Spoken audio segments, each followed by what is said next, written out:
अशोक सुंदरी का जन्म कथा।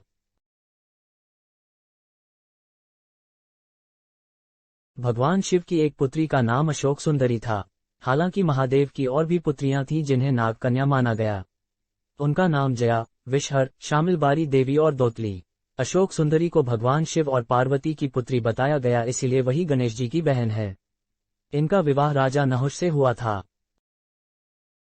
पद्मपुराण अनुसार अशोक सुंदरी देवकन्या हैं। दरअसल माता पार्वती के अकेलेपन को दूर करने हेतु कल्पवृक्ष नामक पेड़ के द्वारा ही अशोक सुंदरी की रचना हुई थी। एक बार माता पार्वती विश्व में सबसे सुंदर उद्यान में जाने के लिए भगवान शिव से कहा।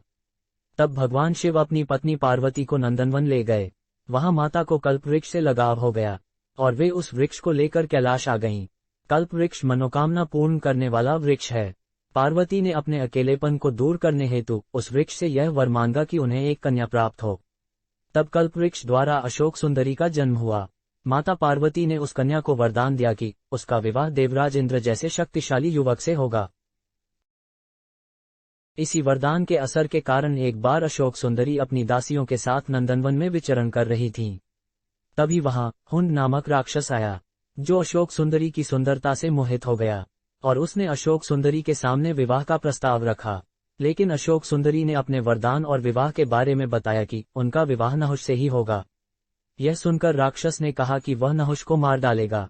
ऐसा सुनकर अशोक सुंदरी ने राक्षस को शाप दिया कि जा दुष्ट, तेरी मृत्यु नहुष के हाथों ही होगी। यह सुनकर वह राक्षस घबरा गया। तब उसने राजकुमार नहुष का अपहरण कर लिया, लेकिन राजकुमार नहुष को राक्षस हुंड की एक दासी ने बचा लिया। इस तरह महर्षि वशिष्ठ के आश्रम में नहुष बड़े हुए और उन्होंने हुंड का वध किया। इसके बाद नहुष और अशोक सुंदरी का विवाह हुआ। विवाह के बाद अशोक सुंदरी ने ययाति जैसे वीरपुत्र तथा स्वरूपवती कन्याओं को जन्म दिया।